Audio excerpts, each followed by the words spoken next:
Constitution के article 1 के मुताबिक Pakistan shall be a federal republic comprising provinces of Balochistan, Khyber Pakhtunkhwa, Punjab and Sindh and the Islamabad capital territory. Federation में executive, legislative and administrative power तकसीम हो जाती हैं, डिस्ट्रीब्यूट हो जाती हैं between central government and provinces. लिहाजा जब हम प्रोविंशियल ऑटोनॉमी की बात करते हैं तो उसके 3 एस्पेक्ट्स आते हैं: लेजिस्लेटिव ऑटोनॉमी, एडमिनिस्ट्रेटिव और executive autonomy and financial autonomy.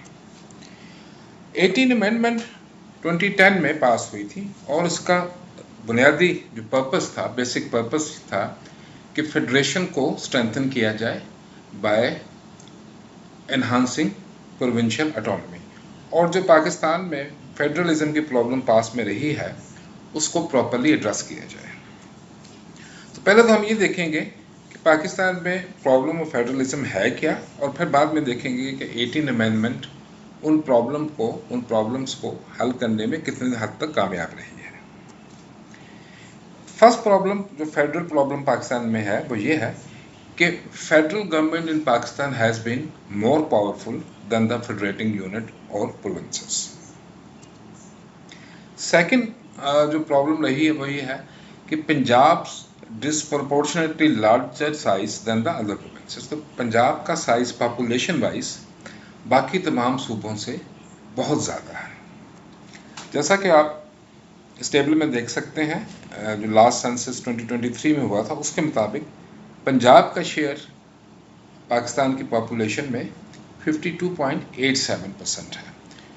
यानी कि हम ये देखें कि बाकी तीनों सूबे और आईसीटी को अगर हम ऐड अप भी कर लें तो फिर भी पंजाब का साइज़ उनसे ज़्यादा होता है। और आमतौर पर फेडरेशंस में इस तरह होता नहीं है कि किसी एक यूनिट को इतनी ज़्यादा न्यूमेरिकल उसकी मेजॉरिटी हो बाकी यूनिट्स के मुकाबले में। अब पंजाब का बड़ा साइज़ होना आबादी के लिहाज से उसकी बहुत सी इम्प्लीकेशंस हैं।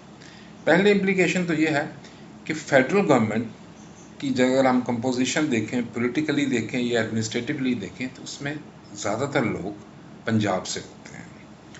दूसरा, जो नेशनल रिसोर्सेज की जब डिस्ट्रीब्यूशन होती है तो उसमें पंजाब को सबसे ज़्यादा शेयर मिलता है। जैसा कि आप इस टेबल में देख सकते हैं नेशनल असम्बली की कंपोजिशन, तो उसमें भी अगर आप 5th कॉलम, ये लास्ट कॉलम की तरफ आए नेशनल शेयर में, तो देखें कि पंजाब का जो नेशनल असम्बली की सीट्स हैं उसमें 53% शेयर है, जो कि बाकी तमाम प्रोविंसेस को और इस्लामाबाद को अगर हम ऐड भी कर लें तो पंजाब का साइज़ फिर भी ज़्यादा, क्योंकि ये पॉपुलेशन के मुताबिक है। इसी तरह अगर आप फेडरल जॉब्स में देखें, हमारे यहाँ को फेडरल गवर्नमेंट में रिक्रूटमेंट कोटा बेसिस के ऊपर ज़्यादातर होती है, मेरिट में सिर्फ 7.5% होती है, तो उसमें भी पंजाब और आईसीटी का शेयर मिल के 50% बनता है। गो के ये आबादी के लिहाज से पंजाब की कम शेयर है, लेकिन फिर भी इसका मतलब ये हुआ कि ज़्यादातर जो फेडरल गवर्नमेंट में ऑफिसर्स होते हैं, पर्टिकुलरली सीएसएस ऑफिसर्स होते हैं, उनका ताल्लुक पंजाब से होता है। तीसरा जो फेडरल प्रॉब्लम पाकिस्तान में रही है कि प्रोविंसेस के दरमियान एक तो पॉपुलेशन का हमने एस्पेक्ट देख लिया, दूसरा डेवलपमेंट और ह्यूमन रिसोर्सेज के पॉइंट ऑफ व्यू से भी प्रोविंसेस में बहुत ज़्यादा डिस्पैरिटी है। आप ये देख सकते हैं कि नेशनल इकोनॉमी में मुख्तलिफ प्रोविंसेस का शेयर किया, तो Punjab accounts for 54% of the total economy of Pakistan, और जबकि सबसे कम शेयर बलूचिस्तान का जो कि तकरीबन 3% है। इसी तरह अगर पर कैपिटा इनकम की भी बात करें तो पंजाब की पर कैपिटा इनकम सबसे ज़्यादा जो कि 2000 है, जो कि नेशनल एवरेज हमारी इनकम 1680 उससे भी ज़्यादा है। दूसरे नंबर पर सिंध की है, और सिंध में जो इनकम ज़्यादा है उसकी मेन वजह कराची है। अगर कराची को निकाल दें तो सिंध की भी पर कैपिटा इनकम बहुत कम होगी। करंट में अगर आप बलूचिस्तान देखें तो अगेन बलूचिस्तान की पर कैपिटा इनकम जो $850 है, जो कि नेशनल इनकम का तकरीबन आधा है। फिर हम ह्यूमन डेवलपमेंट इंडेक्स यूएनडीपी का उसके मुताबिक देखें तो पंजाब का जो पॉइंट है वो 7.62 है, जबकि हमारा नेशनल एवरेज जो है वो 0.669 है, और अगेन बलूचिस्तान का सबसे कम है 0.444। तो इससे एक चीज़ ध्यान में एविडेंट हो गई है कि बलूचिस्तान सबसे बैकवर्ड पाकिस्तान का प्रोविंस है, अगर चाहे ये एरिया वाइज पाकिस्तान का लार्जेस्ट प्रोविंस है। और जब प्रोविंसेस में इतनी डिस्पैरिटी हो इन टर्म्स ऑफ डेवलपमेंट, तो इससे सोशल एंड पॉलिटिकल डिस्कंटेंट पैदा होता है और उससे फेडरेशन वीक होती है। जैसे कि जिस वक्त बलूचिस्तान का जो इशू है, वहाँ पे बलोच प्रॉब्लम है, उसकी एक बड़ी वजह ये भी है कि देयर आर परसेप्शंस इन बलूचिस्तान कि उनको उनका ड्यू शेयर नेशनल रिसोर्सेज में नहीं मिल रहा। फोर्थ जो फेडरलिज्म रिलेटेड प्रॉब्लम है पाकिस्तान में, वो ये है कि ज़्यादातर टैक्सेस पाकिस्तान में फेडरल गवर्नमेंट कलेक्ट करती है और फिर इन टैक्सेस को एक एग्रीड फार्मूला के अंदर प्रोविंशियल गवर्नमेंट्स को ट्रांसफ़र कर दिया जाता है। प्रोविंसेस के अपनी जो रिसोर्सेज हैं, जो उनके इंडिजिनस रिसोर्सेज हैं, वो बहुत कम हैं। अब ये देख सकते हैं कि फेडरल टैक्सेस में जो फेडरल गवर्नमेंट कलेक्ट करती है, उसमें जितने इंपॉर्टेंट टैक्सेस हैं वो फेडरल टैक्सेस हैं, like income tax, sales tax, export duties, federal excise duties, import duties, और बाकी लोकल गवर्नमेंट्स के पास आती हैं। अब फेडरेशन और सूबों में रिसोर्सेज को या टैक्स प्रोसीड्स को डिस्ट्रीब्यूट करने के लिए एक इदारा है, कॉन्स्टिट्यूशनल बॉडी, उसको कहते हैं नेशनल फाइनेंस कमीशन। तो ये नेशनल फाइनेंस कमीशन अवार्ड देता है, यानी कि रिसोर्सेज को, टैक्स प्रोसीड्स को डिस्ट्रीब्यूट करता है। इस वक्त जो अवार्ड चल रहा है उसको कहते हैं 7th NFC अवार्ड। उसके मुताबिक फेडरल गवर्नमेंट का शेयर टैक्स प्रोसीड में 42.5% है और प्रोविंसेस का 57.5%, यानी प्रोविंसेस एज ए होल ज़्यादा है। लेकिन जब आप प्रोविंसेस के अंदर अगर आप हॉरिजॉन्टल डिस्ट्रीब्यूशन जिसको कहते हैं उसकी बात करें, तो पंजाब का शेयर तकरीबन 52% है, जो कि उसकी आबादी से कम है, लेकिन फिर भी बाकी सूबों के मुकाबले में बहुत ज़्यादा है। बाकी तीनों सूबों, बाकी तीनों को भी अगर हम ज्वाइन कर लें उनका शेयर, तो पंजाब का फिर भी ज़्यादा, और बलूचिस्तान का सबसे कम है। NFC अवार्ड के मुख्तलिफ क्राइटेरिया हैं। इसमें सबसे ज़्यादा वेटेज 82% जो वेटेज दिया जाता है वो पॉपुलेशन को दिया जाता है। उसके बाद पॉवर्टी एंड बैकवर्डनेस है, रेवेन्यू कलेक्शन जनरेशन है, और इनवर्स पॉपुलेशन डेंसिटी है। फिफ्थ प्रॉब्लम पाकिस्तान में फेडरलिज्म के लिए है कि प्रोविंसेस का कॉन्स्टिट्यूशन की अमेंडमेंट में कोई रोल नहीं है। सिर्फ जब अगर आप किसी सूबे की बाउंड्रीज को चेंज करना जा रहे हैं, नया सूबा बनाना जा रहे हैं, तब उस सूबे की असेंबली की अप्रूवल जरूरी है। Otherwise provinces have no role in constitutional amendment. अगर आपको ये वीडियो पसंद आ रही है तो आपसे रिक्वेस्ट है कि काइंडली मेरे चैनल सीएसएस प्रिपरेशंस को सब्सक्राइब कर दें। अब इस चीज़ को ध्यान में रखते हुए, फेडरलिज्म की प्रॉब्लम्स को ध्यान में रखते हुए, हम देखेंगे कि 18 अमेंडमेंट ने फेडरलिज्म की प्रॉब्लम्स को एड्रेस करने के लिए क्या किया। तो 18 अमेंडमेंट का जो सबसे बड़ा सेलियन फीचर है वो ये था कि इसने कंकरेंट लेजिस्लेटिव लिस्ट को ख़त्म कर दिया। कंकरेंट लेजिस्लेटिव लिस्ट वो लिस्ट थी जिसपे फेडरल गवर्नमेंट भी लेजिस्लेट कर सकती थी और प्रोविंसेस भी लेजिस्लेट कर सकते थे। तो 18 अमेंडमेंट ने ये किया कि कंकरेंट लेजिस्लेटिव लिस्ट को ख़त्म कर दिया। अब सिर्फ हमारे पास एक ही लिस्ट है, वो है फेडरल लेजिस्लेटिव लिस्ट। तो उस पर जो मैटर्स दिए गए हैं उस पर फेडरल गवर्नमेंट लेजिस्लेट कर सकती है, और उस फेडरल गवर्नमेंट की जो एग्जेक्टिव अथॉरिटी है वो भी उन्हीं सब्जेक्ट्स के साथ डील करती है।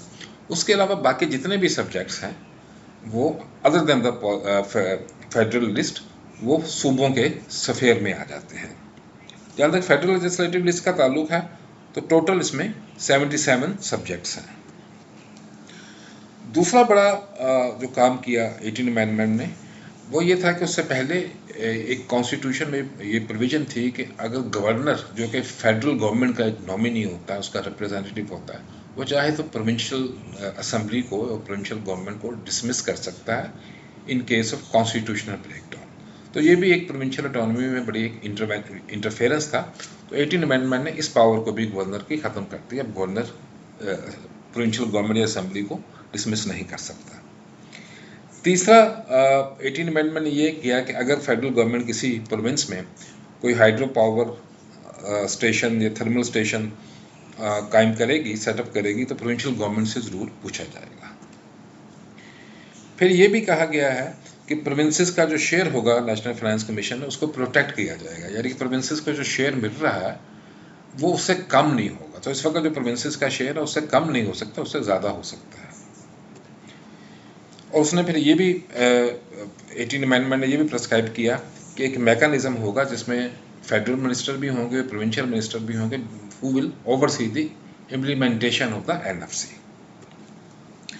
फिर प्रोविंसेस का जो जॉब कोटा है उसको भी प्रोटेक्ट कर दिया गया है 18 अमेंडमेंट में, और ये कहा गया है कि अगर पार्लियामेंट ये समझती है कि किसी एरिया की या क्लास की या तो किसी प्रोविंस की फेडरल गवर्नमेंट में रिप्रेजेंटेशन नहीं है इन टर्म्स ऑफ जॉब्स, तो वो उस चीज़ को एडिक्वेटली एड्रेस कर सकती है।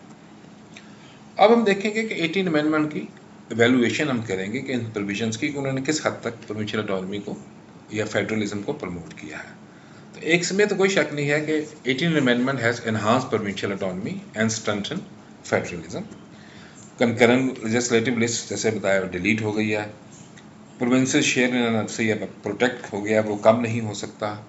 गवर्नर के लिए ज़रूरी है कि now he will act on the advice of the chief minister, जो कि प्रोविंशियल गवर्नमेंट का चीफ एग्जीक्यूटिव होता है। फिर जैसे आपको बताया कि गवर्नर या फेडरल गवर्नमेंट प्रोविंशियल असेंबली को अब सैक नहीं कर सकते, डिसमिस नहीं कर सकते, और प्रोविंसेस का जो शेयर है फेडरल जॉब्स में वो भी प्रोटेक्ट किया गया। सो इन प्रोविजन ने काफ़ी हद तक प्रोविंशियल ऑटोनॉमी को इंक्रीज़ किया है। लेकिन इसके बावजूद कुछ इश्यूज हैं, जैसे कि हमने शुरू में आपको बताए थे, which have been left unaddressed by the 18 amendment. पहला इशू इसमें यह है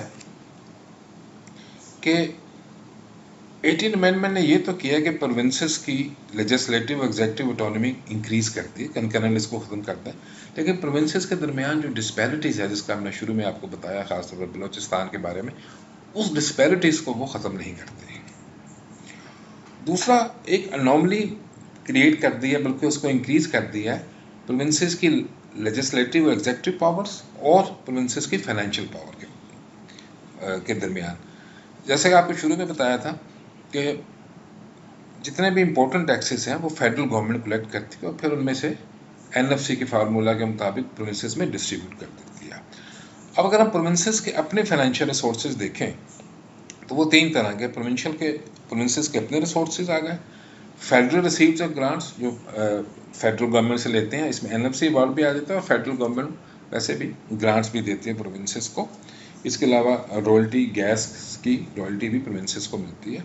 और थर्ड है foreign project assistance. Foreign government में बाज़ दफ़ा कोई बॉडीज़ या इंटरनेशनल इंस्टीट्यूशंस या फॉरेन गवर्नमेंट्स भी किसी प्रोजेक्ट को फाइनेंस कर देती है प्रोविंसेस में। तो ये मेजर तीन सोर्सेज हैं। लेकिन अगर आप इसमें देखा जाए कि ये हमने आपको टेबल में बताया कि इस जो करंट ईयर का बजट है, फिस्कल ईयर का 25-26 में मुख्तलिफ प्रोविंसेस का, उसमें फेडरल रिसीट्स और प्रोविंशियल रिसीट्स के बारे में बताया कि प्रोविंसेस के अपने रिसोर्सेज क्या हैं, फेडरल रिसोर्सेज क्या हैं। अगर आप ये देखें कि जो लास्ट कॉलम है, कॉलम नंबर 4, उसमें देखें कि provincial receipt share in total provincial resources में अगर आप देखें तो बहुत कम है। बलोचिस्तान का जो शेयर है वो 13.5% है टोटल प्रोविंस के रिसोर्सेज में, बलूचिस्तान का अपना शेयर।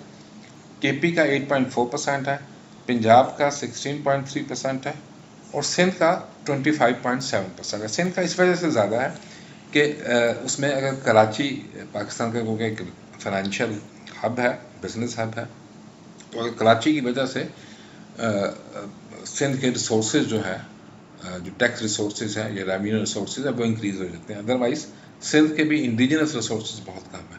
तो इस सब चीज़ें सब आती है कि प्रोविंसेस को प्रोविंशियल एग्जीक्यूटिव ऑटोनॉमी ज़्यादा मिल गई है, लेजिस्लेटिव ऑटोनॉमी ज़्यादा मिल गई है, लेकिन उनको फाइनेंशियल ऑटोनॉमी नहीं मिली।